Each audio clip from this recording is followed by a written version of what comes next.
Yeah, let's do another animal. Okay. Oh, the hippo. I went to Colombia a few years ago to investigate one of the biggest, possibly, definitely the biggest invasive species on this planet, which are rogue hippos. They don't traditionally live in Colombia. No, exactly. Hippos are from Africa, but here in rural Colombia is being terrorized by rogue hippos. So where have they come from? Well, it turns out that they were imported by Pablo Escobar, the very famous drug trafficker. Yeah, when he was, like many sort of powerful men, he felt like playing God, and he had longed for his own menagerie. And legend goes that he stole a massive Russian cargo plane, flew it to Africa, filled it full of illegal wildlife, then had to get it back to Colombia before the tranquilized animals woke up. Anyway, part of his cargo was were 4 hippos. There was one male, nicknamed El Viejo, the old man, it's a famous sort of mafia nickname, and 3 females. And he installed them in this pond outside of his hacienda. And it turns out Colombia is a hippo paradise. Because basically what all a hippo wants is plenty of water and plenty of grass to graze on. They want shallow pools of water to wallow around in so they don't overheat, and they want grass to graze on. And Colombia had that in spades. Incredibly wet, it's on the equator, there was loads of both, and crucially, no competition. No natural predators and no competition from other hippos. So the hippos started reproducing like rabbits, basically. So El Viejo's harem, because that's the system that they have, expanded, and every time one of his sons sort of came of age, El Viejo would boot him out of the pond. Good riddance. Exactly, your competition, don't want you about. So, and the male hippos would sort of spirit off in these sort of super highways, which are the many rivers of Colombia. And then, this is exactly what would happen in Africa. Males would head off and, when they come of age, and go and find hippo love.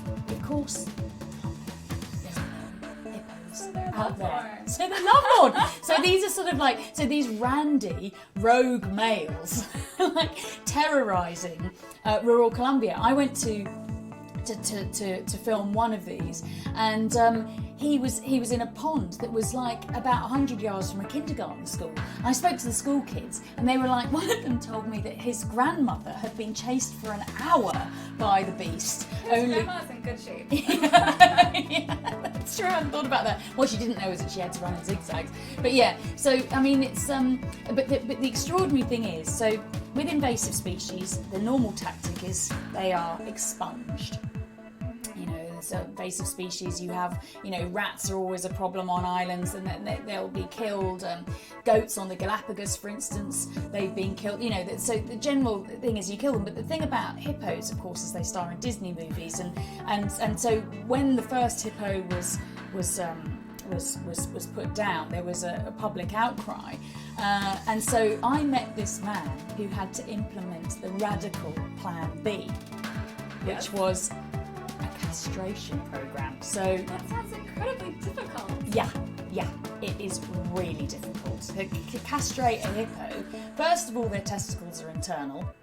They're buried underneath about 8 inches of skin. Second thing, peculiar to hippo testicles, they have a habit of wandering around when they're under threat. So the surgeon doesn't even know where to cut. It's a moving target. Yeah, exactly. So it took him, this man, he was extraordinary. And I have to say, quite frankly, it takes some serious cojones to try and castrate a wild hippo. But he did actually attempt it. It took several hours to complete the operation. And then the castrated hippo was then airlifted and put back in the pond with El Viejo, who now was totally fine with his son being back, as he was no longer a threat to him. I'm glad they're getting along now. Yeah, exactly. But it costs hundreds of thousands, and so it's unlikely they're going to be able to do it. So, basically it's a problem. Those hippos are very likely here to stay in Colombia, and to be honest, they are on their way to becoming a new species. They will become a subspecies eventually, because that's how it happens. You take a population in isolation. Yeah, there'll be Hippopotamus Escobarus, New scientific subspecies. Yeah, exactly. I'm a little jealous of the hippos.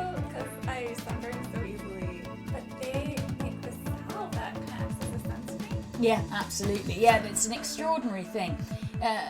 The ancient Romans thought that hippos sweated blood, and Pliny, who was the great Roman naturalist, he actually thought that the hippo invented the ancient art of bloodletting, and in his natural history book he goes into this fabulous sort of long description, which I write about in the book, of how the hippo, when overfeeding, goes down to the river and will pierce itself on a reed and bleed.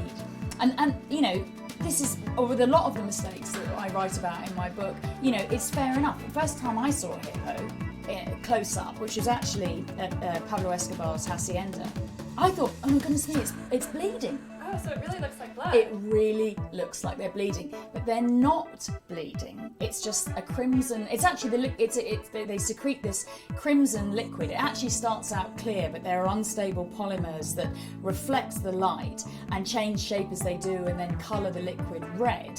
And it's a natural sunscreen. But even more than that, I spoke to this biomimicry scientist in Berkeley, and he told me that it's also antibacterial, because hippos have a fondness for wallowing in their own feces. That's very useful to have the antimicrobial part. Antibacterial, but also an insect repellent. So it's a sort of 3-in-1 formula. So he was sort of trying to develop it as a new form of sunscreen. I would try it. I tried it. I did try it. How was it? Yeah. So a few years later. I was in South Africa, and there was a hippo that was. I was at a sanctuary that, it was there, and it had loads of this red goop on it, and I thought, I'm gonna give it a go. So I scooped up a whole load and rubbed it on my hand. And unfortunately, my hands, as always, were so sort of sun-worn already. It was very difficult to tell whether it worked as a sunscreen, but they were just much. This hand was much silkier and smoother than this hand. So it did actually work as a fantastic moisturiser. And the woman who ran the sanctuary said she used it as lip salve. Wow. Yeah.